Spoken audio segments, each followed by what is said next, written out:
علیکم friends, welcome to Classic Entertainment channel. امید کرتی ہوں آپ سب خیریت سے ہوں گے، مزے میں ہوں گے اور لائف کو انجوائے کر رہے ہوں گے۔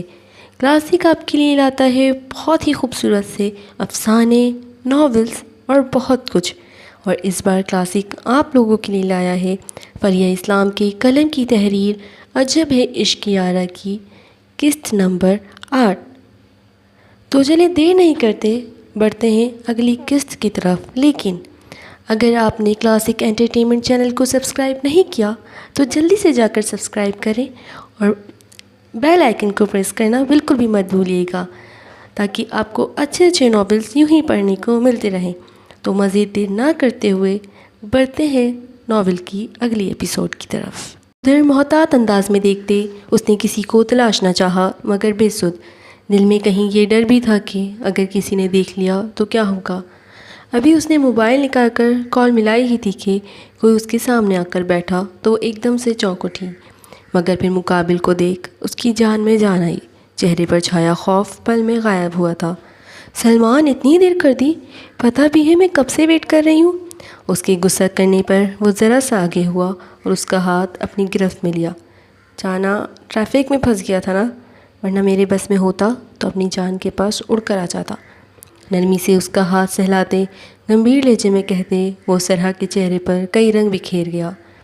میں جانتی ہوں، مگر جب سے ارہا والی بات ہوئی ہے گھر میں سب عجیب سا ہو گیا ہے، اور پھر گھر سے اکیلے نکلنا اس سے بھی زیادہ مشکل۔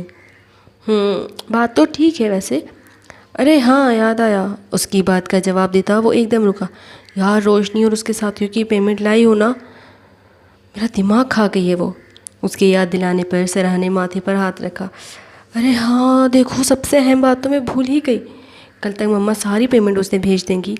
دراصل آج کل بابا کا موڈ ٹھیک نہیں تو مما کو ہی سب دیکھنا پڑ رہا ہے، لیکن تم فکر نہیں کرو، میں آج دوبارہ مما کو یاد دلا دوں گی۔ ہاں یار، ورنہ وہ میرا دماغ کھائے گی۔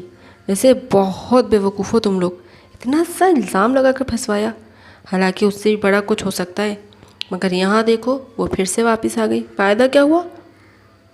میں بھی یہی سوچتی تھی، مگر مما نہ جانے کیا سوچ کر بیٹھی ہیں، میری تو سمجھ سے ہی باہر ہے۔ سرحا کی بات پر وہ بدمزہ ہوا تھا۔ دماغ میں جو کھچڑی پک رہی تھی اب وہ اس کے سامنے تو بولنے سے رہا۔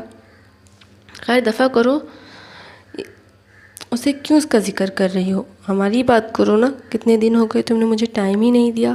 اس کے ہاتھوں کی انگلیوں میں اپنی انگلیاں الجھاتا وہ اسے شرمانے پر مجبور کر گیا۔ بھائی ہم پبلک پلیس میں، کچھ تو خیال کرو۔ اپنا ہاتھ اس کے ہاتھ سے الگ کرتے وہ ہولے سے بولی تو سلمان کہہ کر لگا کر ہنس پڑا۔ تو کچھ اکیلے میں ملنے کا بندوبست کرو نا، بندہ ایک لمحہ بھی الگ نہیں رہنا چاہتا، معنی خیز انداز میں کہتے سلمان نے آنکھ کا کونا دبایا تو وہ کھلکھلا کر ہنس پڑی۔ اوف سلمان صبر کرے نا، بس جیسے ہی اب ٹھیک ہوگا میں مما سے بات کروں گی آپ کی۔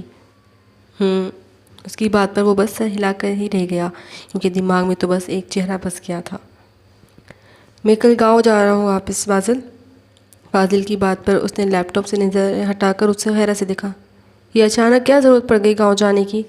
پہلے تو کبھی اتنی جلدی گاؤں نہیں گیا تو؟ اس کے انداز پر فاضل کے چہرے پر طنزیہ مسکراہٹ آئی تھی۔ آپ شاید بھول رہے ہیں جناب فاضل بہزاد صاحب کہ وہاں عروبہ ابھی تک ہیں، اور اس مہینے کے آخر میں ان کے فائنل ایگزامس ہیں، اسے ہی لینے جا رہا ہوں۔ ڈرائیور کو بھیج دے لینے، خود جانے کی کیا ضرورت ہے؟ فاضل اچھے سے سمجھ رہا تھا۔ نہیں، ڈرائیور کو نہیں بھیج سکتا، اس لیے مجھے ہی جانا ہوگا، تو دیکھ لینا یہاں سب۔ وہ بھی فاضل تھا، اس کے ہاتھ آنا ہی نہیں چاہتا تھا۔ فاضل کی بات پر وہ دانت پیس کر رہ گیا۔ ویسے تجھے کوئی کام تھا مجھ سے جو یہاں روک رہا؟ فاضل کے پوچھنے پر بازل نے گھور کر اسے دیکھا۔ بازل بہزاد اپنا ہر کام خود کر سکتا ہے، آئی سمجھ؟ ہاں، جب بھی اپنی بیوی کے لیے مجھے خاص ملازم رکھا ہوا ہے نا؟ اب کی بار اس نے ڈائریکٹ وار کیا تو بازل بلبلا کر رہ گیا۔ بکواس بند کر، آئی سمجھ؟ کون سا ملازم اور کون سی بیوی؟ وہ بس میرے بدلے لینے کا ایک مہرہ ہے اور کچھ نہیں ہے۔ اچھا تو پھر جب مہرہ ہی بنایا ہے تو وہ مرے یا زندہ رہے تجھے کیوں فرق پڑ رہا؟ میرے ہونے سے بھی وہ کچھ نہیں کھائے گی، بھوکی مر جائے گی، اس سے اچھا اور کیا ہے؟ بازل نے اس کی دکھتی رگ پر ہاتھ رکھا، کیونکہ اس انسان کی دماغ تک رسائی بہت ضروری تھی۔ کوئی نہیں مرتا بھوکا رہنے سے، اور ویسے بھی خود کا دل کیا تو کھا لے گی، تو جا جہاں جانا ہے، میری میٹنگ ہے۔ وہ بھی بازل بہزاد تھا، اتنی جلدی تو اپنی کمزوری کسی کو نہیں دیتا تھا۔ جب ہی اپنا کوٹ اٹھاتا وہ وہاں سے چلا گیا تو فاضل نے گہرا سانس بھرا۔ ڈھیٹ انسان، غصے سے بڑبڑاتے وہ گاڑی کی چابی لیتا باہر کی جانب بڑھا۔ اروبا کو لینے جانے سے پہلے ایک ادھورا کام تھا جسے اس نے مکمل کرنا تھا۔ وہ گھر آیا تو پورا گھر سناٹے کی زد میں تھا۔ کوئی کہہ نہیں سکتا تھا کہ اس وقت گھر میں ایک جیتا جاگتا وجود بھی موجود ہے۔ ویران گھر دیکھتے اس نے تمام لائٹس آن کی اور کوٹ صوفے پر پھینکتا وہیں ڈھیر سا گیا۔ سر درد سے پھٹ رہا تھا، آنکھوں میں اتنی جلن تھی کہ اس نے تھک کر صوفے کی پشت سے ٹیک لگا کر آنکھیں موند لیں۔ نہ جانے کتنی دیر گزری کہ اچانک بازل کو اپنے ماتھے پر نرم سا لمس محسوس ہوا۔ اس لمس میں اتنا سکون تھا کہ وہ چاہ کر بھی آنکھیں نہیں کھول پا رہا تھا۔ چہرے پر چھائے پرسکون تاثرات یکلخت تبدیل ہوئے تھے اور ان کی جگہ سختی در آئی تھی۔ بازل نے اپنے ماتھے پر موجود ہاتھ کو اچانک اپنی سخت گرفت میں لیتے اپنے سامنے کیا تو ارہا کی ایک دم چیخ نکل گئی۔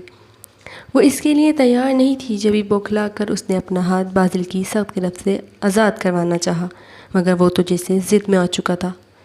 کیا کہا تھا تمہیں میرے سامنے مت آنا؟ جتنا میرے سامنے آؤ گی اتنا ہی مجھے تم سے نفرت ہوگی۔ مگر تمہیں سمجھ نہیں آئی نا میری بات؟ اس کا ہاتھ مروڑ کر اس نے پشت سے لگایا تو وہ درد سے ہونٹ بھیجے۔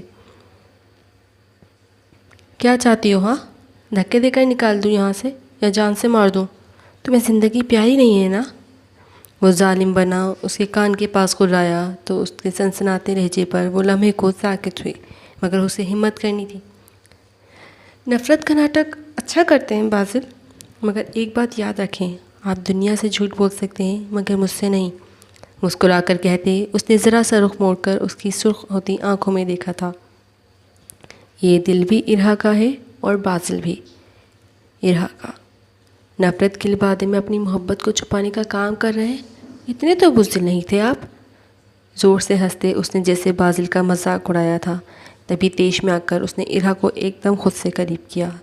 بکواس بند کرو اپنی، نہیں کرتا میں کسی سے محبت، نفرت کرتا ہوں میں تم سے، تمہارے باپ سے، اور تم جو یہاں زندہ ہو صرف ایک مہرہ ہو میرے لیے۔ مقصد ختم ہوتے ہی تم سے تمام تعلق ختم کر لوں گا میں، آئی سمجھ؟ ایک جھٹکے سے اسے خود سے دور کرتا وہ لمبے ڈاک بھرتا وہاں سے نکلتا چلا گیا۔ اس نے ایک نظر اپنی کلائی پر ڈالی جہاں اس کی انگلیوں کے نشان سب تھے۔ میرے دل پر بھی آپ کی چھاپ اسی طرح ہے اور اتنی مضبوط ہے کہ دنیا کی کوئی بھی چیز اسے مٹا نہیں سکتی، آپ کی نفرت بھی نہیں۔ خود سے کہتے اس نے صوفے پہ پڑا اس کا کوٹ سینے سے لگا کر آنکھیں موند لیں۔ اس شخص کی خوشبو سے بھی اسے عشق تھا۔ مسلسل ڈرائیو کرتے وہ بالآخر تھک کے گھر آیا تھا۔ دل و دماغ بے تحاشا مضطرب تھے کہ اپنے اندر کی گھٹن سے اب سانس لینا بھی محال تھا۔ خود سے تنگ آ کر اس نے اسٹیئرنگ سے سر ٹکایا اور سختی سے آنکھیں مچھی۔ نہیں ہے تم سے محبت، صرف مطلب کے لیے استعمال کیا ہے تمہیں، آئی سمجھ؟ اپنا ہاتھ زور سے سیٹ پر مارتے وہ چیخا اور پھر اپنا موبائل نکال کر ایک نمبر ڈائل کرتا موبائل کان سے لگا گیا۔ کہاں ہو تم؟ کیا کہا تھا تم نے کہ آج کل میں پاکستان میں ہوں گی، مگر اب تک کیوں نہیں آئی؟ اس کا دماغ بری طرح خراب ہو چکا تھا۔ ریلیکس بازل، موسم خراب ہے، فلائٹس نہیں مل رہی، اب میرے پر تو ہے نہیں کہ اڑ کر تمہارے پاس پہنچ جاؤں۔ اسے ریلیکس کرتے اس نے اپنے نہ آنے کی وجہ بتائی، مگر بازل کا موڈ پھر بھی ٹھیک نہ ہو سکا۔ آرزو، مجھے ہر حال میں تم یہاں پاکستان میں نظر آؤ ورنہ میں حد پار کر جاؤں گا۔ بائیں ہاتھ کی انگلیوں سے ماتھا مسلتے اس نے پیکٹ سے سگریٹ نکال کر لبوں سے لگائے۔ بازل، اس طرح کرو گے تو پریشان ہی رہو گے۔ اگر اس کے باپ کو تڑپانا ہی تھا تو اسے وہیں اس کے گھر میں اس کے باپ کے سامنے تڑپاؤ، ورنہ اسے کیسے پتہ چلے گا کہ اس کی بیٹی تکلیف میں ہے؟ وہ تو یہی سمجھ رہا ہوگا نا کہ تمہارے پاس ہے تو ٹھیک ہی ہوگی۔ کیا مطلب؟ میں سمجھا نہیں۔ اس کی بات پر وہ ایک دم سیدھا ہوا۔ یوں اکیلے رہنا تمہیں پریشان کر رہا ہے اور تم اسے کچھ بھی بول دو، اسے فرق نہیں پڑ رہا تو اس کے باپ کو ضرور پڑے گا۔ اس کے باپ پر وار کرو بازل، اور میری بات غور سے سنو۔ اور پھر جو کچھ اس نے کہا اسے سن کر بازل کے چہرے پر اس تمام عرصے میں پہلی بار مسکراہٹ آئی تھی۔ تھینکس نہیں بولوں گا، واپس آ جاؤ پھر ٹریٹ دوں گا، مسکرا کر کہتے اس نے سکون سے کال کٹ کی تھی۔ یہ آپ کیا بول رہے ہیں فاضل بھائی؟ ارا اور بھائی کا نکاح؟ اروبا کو دھچکا لگا تھا یہ سن کر۔ جبھی اپنی تسلی کو ایک بار پھر اپنا سوال دہرایا۔ میں نے فارسی نہیں بولی ہے عروبہ، اور اب وہاں کچھ بھی پہلے جیسا نہیں رہا، تو خود کو ابھی سے ریڈی کر لو۔ ریڈی کر لوں؟ اتنا کچھ ہو گیا اور کسی نے مجھے بتانا بھی ضروری نہیں سمجھا؟ حیرت کی جگہ اب غصے نے لے لی تھی، جبھی وہ فاضل پہ بھڑکی۔ غصہ مجھ پر نہیں، اس پر کرنا، اور جن حالات میں نکاح ہوا ہے تو ان دونوں کو وقت دو، کوئی فضول سوال ان سے مت کرنا، آئی سمجھ؟ فاضل نے اسے سوائے نکاح کے اور کچھ نہیں بتایا تھا، اور نہ اسے بازل اور جمیل صاحب کے بیچ دشمنی کا کچھ پتہ تھا۔ بھائی کو اس کا یقین کرنا چاہیے، جب وہ بول رہی ہے کہ وہ بے قصور ہے تو ایک موقع تو دے اسے۔ اس کی بات پر فاضل اسے گھور کر رہ گیا۔ زیادہ جج صاحب بننے کی ضرورت نہیں ہے، اور نہ وہاں یہ ظاہر کرنا ہے کہ تمہیں کچھ پتہ ہے۔ بتانے کا مقصد یہ تھا کہ تمہیں جھٹکا نہ لگے۔ اتنے جھٹکے لگا کر بول رہے ہیں جھٹکا نہ لگے، اب بچا کیا ہے بتانے کو؟ غصے سے کہتی وہ کھڑکی کی طرف منہ موڑ گئی تو اس کی ناراضگی پر وہ بس سانس بھر کر رہ گیا۔ ابھی تو کتنی باتیں تھیں جن سے سب انجان تھے۔ جمیل صاحب بہت دنوں بعد آج آفس آئے تھے، مگر یہاں آ کر جو خبر انہیں ملی وہ ان کے لیے کسی دھچکے سے کم نہیں تھی۔ کیا بکواس ہے، یہ میرا آفس ہے، ایسے کیسے تم لوگ مجھے اندر جانے سے روک سکتے ہو؟ سیکیورٹی کے روکنے پر انہوں نے اسے پیچھے دھکیلا۔ دیکھیں جمیل صاحب، بازل سر کا آرڈر ہے، آپ کو اندر آنے نہ دیا جائے۔ بلاؤ اسے، میں بھی دیکھتا ہوں آخر اس میں اتنی ہمت آئی کیسے کہ وہ مجھے میرے ہی آفس سے نکال دے۔ کیا شور مچایا ہوا ہے یہاں؟ اس کی کرخت آواز پر وہاں لمحے کو سناٹا چھایا، مگر جمیل صاحب کو دیکھ اس کے چہرے پر بھرپور مسکراہٹ آئی تھی۔ ارے آنے دو انہیں، ذرا ایک آخری بار اپنے آفس کا دیدار تو کر لیں۔ طنزی انداز اپناتا وہ جمیل صاحب کو تو پرانا بازل لگا ہی نہیں۔ اس کی بات پر گارڈ پیچھے ہوا تو وہ تیزی سے اندر داخل ہوئے اور سیدھا اس کے آفس میں پہنچے۔ یہ سب کیا تماشا ہے بازل؟ اندر آ کر وہ اس پر چیخے تو اس نے ناگواری سے انہیں دیکھا۔ چیخ کر بات کرنے کی ضرورت نہیں ہے، یہ میرا آفس ہے، اور یہاں میرے علاوہ کوئی اونچی آواز میں بات نہیں کر سکتا۔ تمہارا آفس؟ کہاں سے ہے یہ تمہارا آفس؟ یہ میری برسوں کی محنت سے بنایا گیا ہے، تم نے نہیں بنایا، آئی سمجھ؟ ان کا بس چلتا تو وہ اسے شوٹ کرتے۔ برسوں کی محنت، اب کچھ وقت پہلے ہی میرے نام کر کے آئے ہیں۔ ان کے آگے فائل پھینکتے اس نے سیٹ سے ٹیک لگا کر دونوں ٹانگوں کو ٹیبل پر رکھا۔ جمیل صاحب نے جلدی سے وہ فائل اٹھائی اور جیسے جیسے وہ فائل پڑھتے جا رہے تھے ان کے تاثرات تبدیل ہوتے جا رہے تھے۔ اتنا بڑا دھوکہ کیسے دے سکتے ہو تم مجھے؟ ہاں، سانپ ہے تو میں نے پالا اور مجھے ہی ڈس لیا؟ فائل پھینکتے وہ زور سے چلائے تو اس نے اپنا منہ بنا کر انہیں دیکھا۔ آپ نے یہ سب خود میرے نام کیا ہے تو دھوکہ کیسا ہوا جمیل صاحب؟ کافی کا مگ لبوں سے لگاتے وہ ان پر بم گرا گیا تو انہیں احساس ہوا کہ اس پر اعتماد کر کے وہ کتنی بڑی غلطی کر چکے ہیں۔ اس دن وہ ان سے فائل سائن کروانے آیا تھا، انہوں نے بنا پڑھے ہی اس پر سائن کر دیے۔ کیا وہ جانتے نہیں تھے کہ وہ کتنا ماہر ہے ایسے کاموں میں؟ گارڈز، لے جاؤ انہیں اور عزت سے رخ کرو، اور ہاں اگر دھکا دینا پڑے تو گریز نہیں کرنا۔ انہیں سخت نظروں سے گھورتے وہ اپنی جگہ سے اٹھ کر گیا، کیونکہ اس انسان کی شکل سے بھی نفرت تھی اسے۔ تو ریڈرز، کیسی لگی آپ کو آج کی ایپیسوڈ؟ کامنٹ سیکشن میں ضرور بتائیے گا اور اپنا بہت اچھا اور انرجیٹک سے رسپانس دیجیے تاکہ ہم اسی طرح آپ کے لیے ناول کی ایپیسوڈز لے کر آتے رہیں۔ ناول کی ایپیسوڈ کو لائک کرنا مت بھولیے گا۔ انشاءاللہ جلد ملیں گے آپ سے ناول کی نئی ایپیسوڈ کے ساتھ۔ تب تک کے لیے اپنا بہت سارا خیال رکھیے، خوش رہیے اور مجھے دیجیے اجازت۔ اللہ حافظ۔